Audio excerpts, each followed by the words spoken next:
So hello and welcome to Code On. This is our fifth lecture of induction training. हमने पिछली video में हमारे induction training का first part computer fundamentals complete कर लिया है. Go and watch that video guys. आज से हम शुरू करेंगे हमारा second part software engineering. So let's start basics of software engineering. क्या होता है सॉफ्टवेयर इंजीनियरिंग? मान लीजिए हमें कोई बिल्डिंग कंस्ट्रक्ट करनी है. तो बिल्डिंग कंस्ट्रक्ट करने के लिए हम क्या करते हैं? पहले हम आर्किटेक्चर के पास जाके उस बिल्डिंग का एक डिजाइन, एक स्केलेटन बनाते हैं ना, ताकि हमें समझ आ सके कि वो बिल्डिंग फ्यूचर में कैसे दिखेगी. बिल्कुल यही कंसेप्ट यूज करना है हमें सॉफ्टवेयर इंजीनियरिंग में.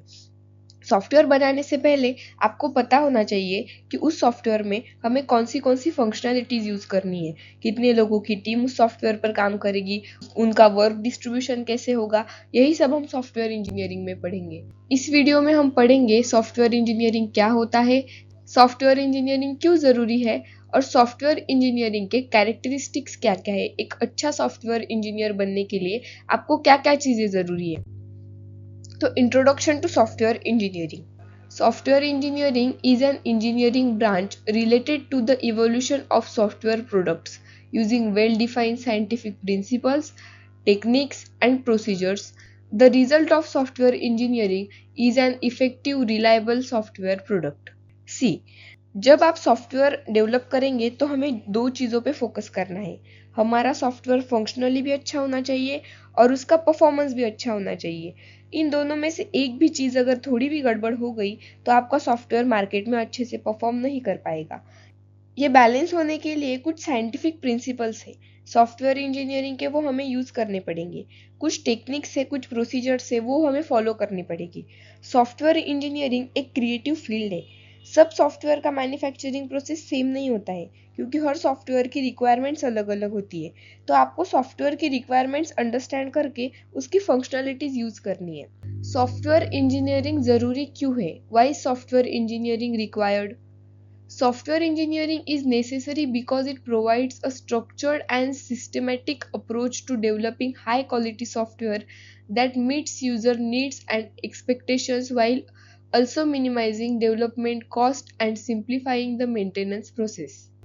See, software engineering is very important. Using software engineering, we can make high quality of softwares.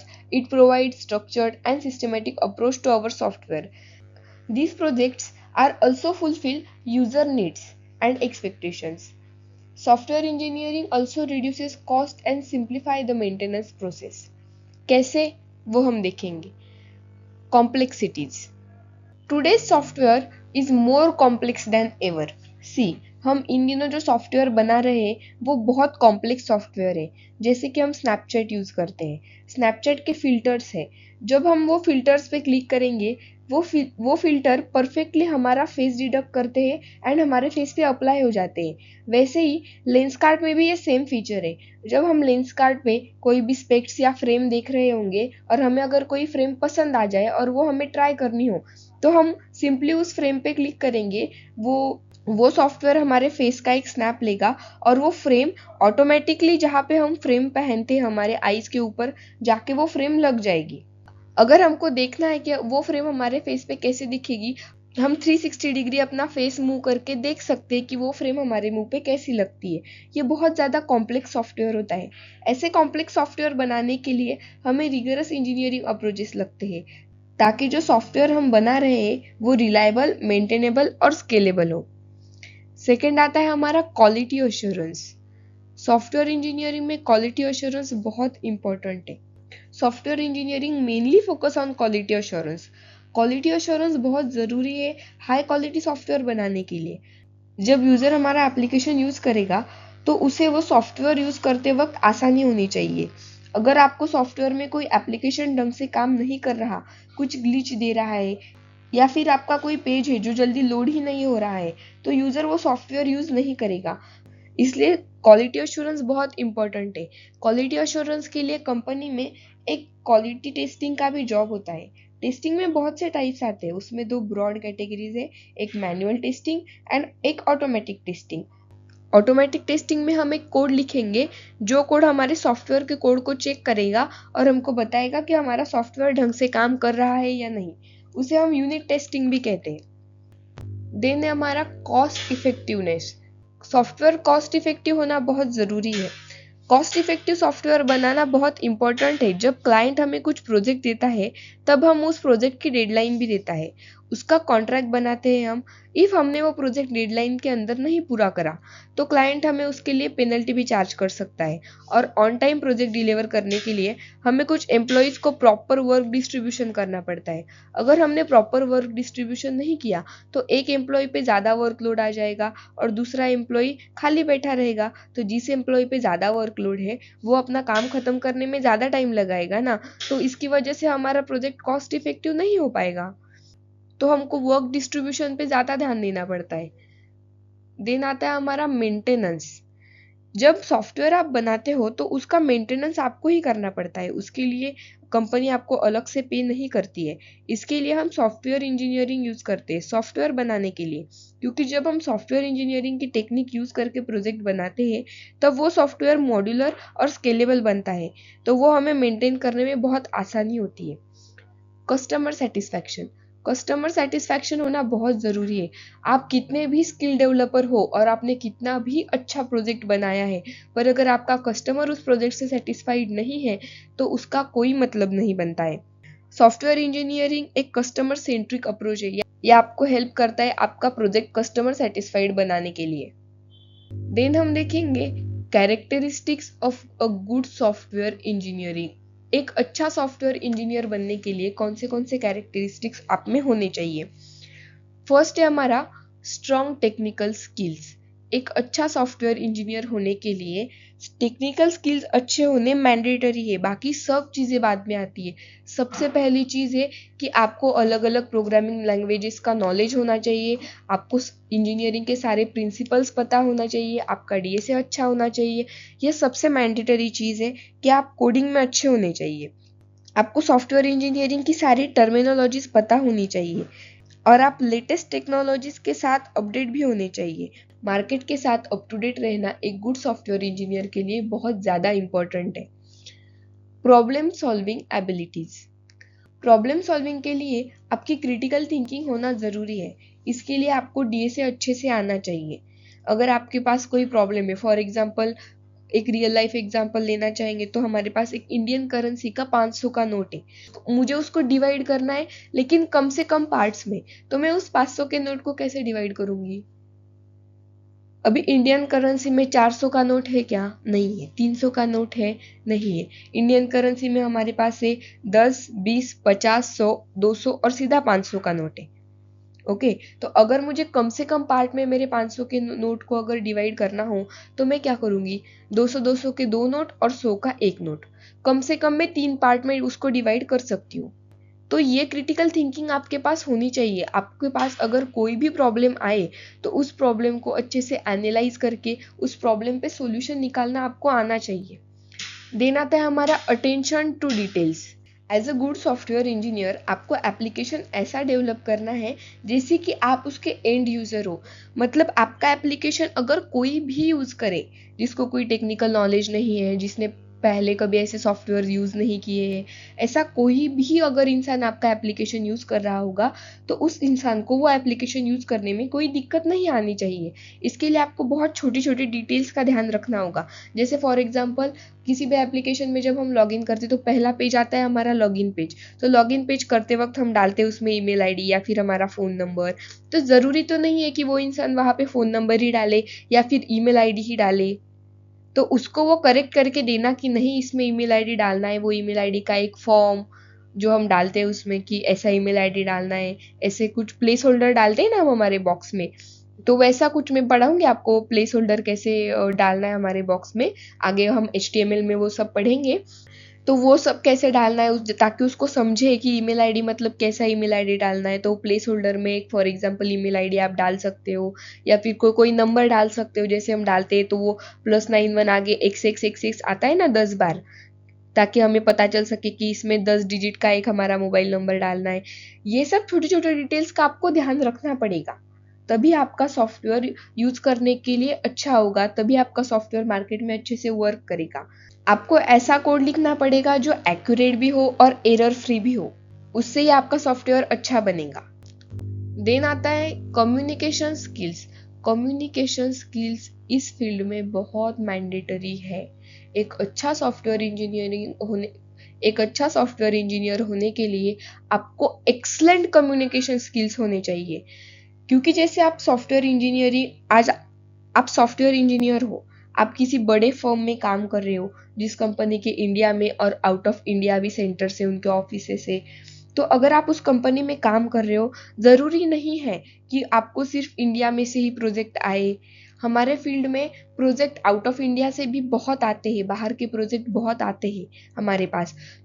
तो अगर आप आपके किसी क्लाइंट को असिस्ट कर रहे हो और वो क्लाइंट आपका आउट ऑफ इंडिया का है, उस क्लाइंट ने आपको बताया कि उसको उसके कोड में क्या क्या चाहिए, क्या क्या नहीं, उसका एप्लीकेशन कैसा चाहिए, उसमें क्या क्या चाहिए, क्या क्या नहीं।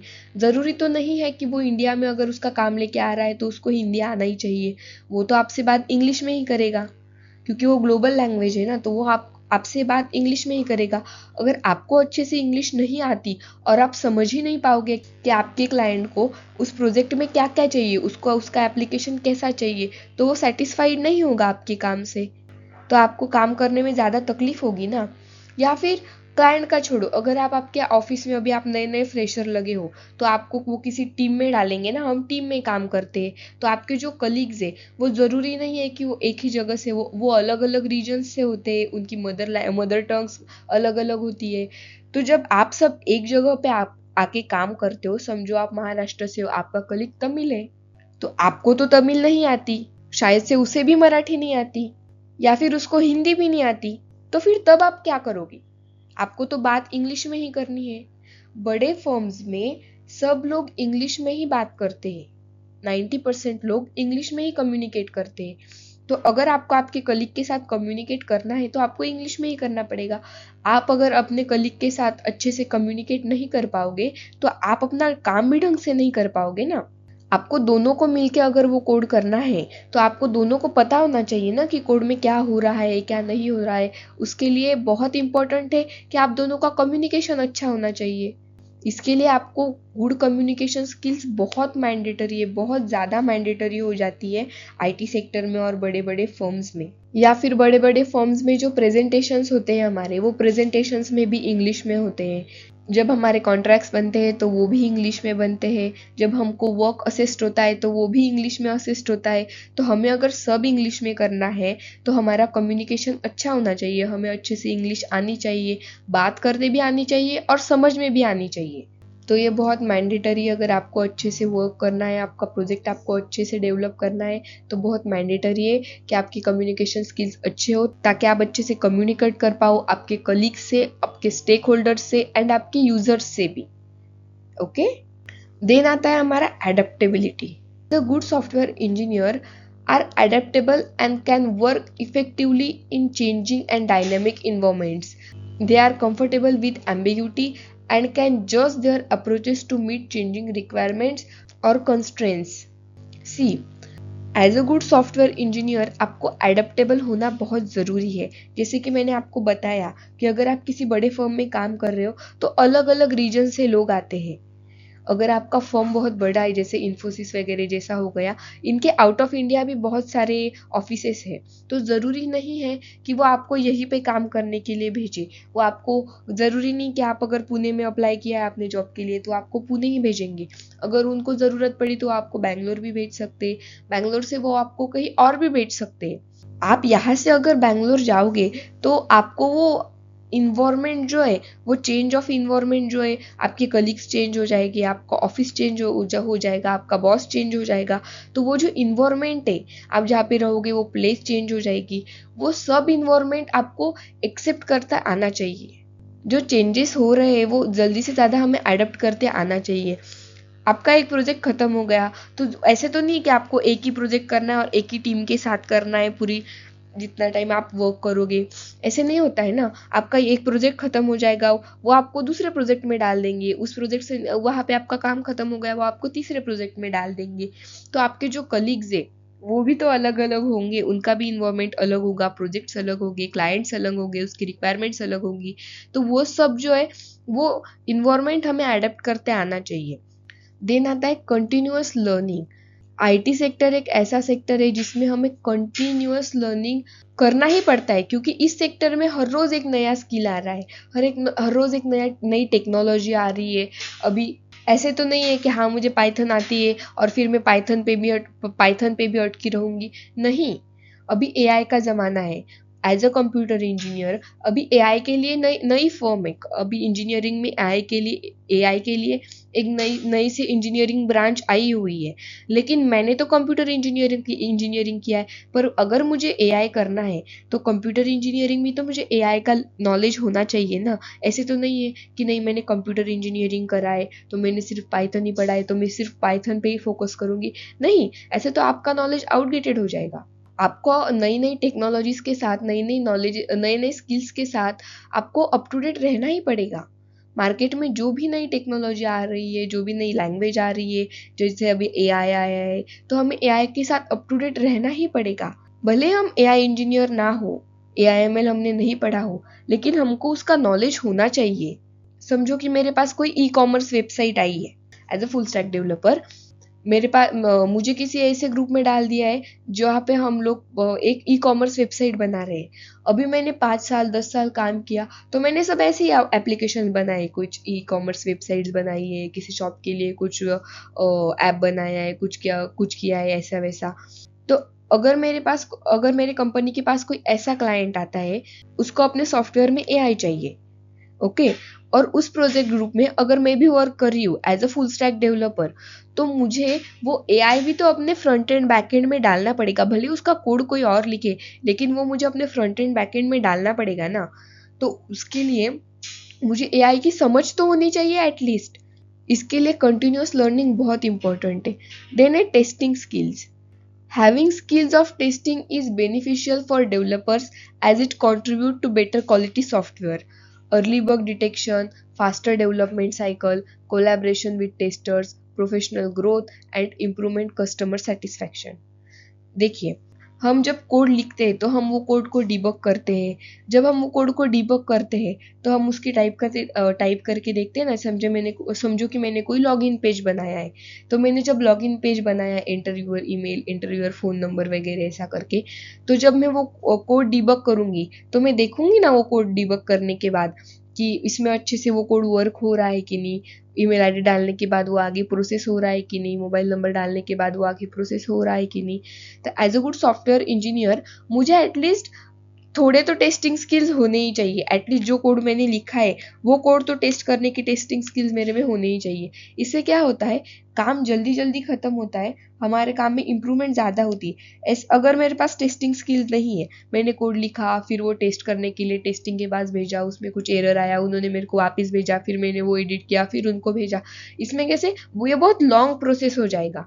अगर मेरे को खुद को ही थोड़े टेस्टिंग स्किल्स है तो वो मेरे लिए बहुत बेनिफिशियल होगा। मैं वहीं पे ही मेरा थोड़ा सा कोड टेस्ट करके देख सकती हूँ, अगर उसमें कुछ प्रॉब्लम्स है उसको फिर से एडिट कर सकती हूँ, और जब वो कोड प्रॉपरली एरर फ्री हो जाएगा तब मैं वो आगे भेज सकती हूँ। ओके, तो ये सब जो हमने अभी चीज़ें पढ़ी है, characteristics of good software engineering, strong technical skills, problem solving abilities, attention to details, communication skills, adaptability, continuous learning and testing skills, ये बहुत ज़रूरी है। ये सब चीज़ें आपको अपने आप में लानी है अगर आपको एक अच्छा सॉफ्टवेयर इंजीनियर कहलाना है। तो ये सब चीज़ें आपको अपने आप में अडेप्ट करनी पड़ेंगी। Okay, so thank you guys, that's it for this video. आज हमने सीखा सॉफ्टवेयर इंजीनियरिंग क्या होता है, एक अच्छा सॉफ्टवेयर इंजीनियर होने के लिए आपको क्या क्या स्किल सेट्स होना ज़रूरी है। अगली वीडियो में हम देखेंगे सॉफ्टवेयर इंजीनियरिंग की मेथडोलॉजीज क्या क्या होती है जो हमको हमारा प्रोजेक्ट बनाते वक्त यूज करनी है। Okay, so stay tuned and thanks for watching.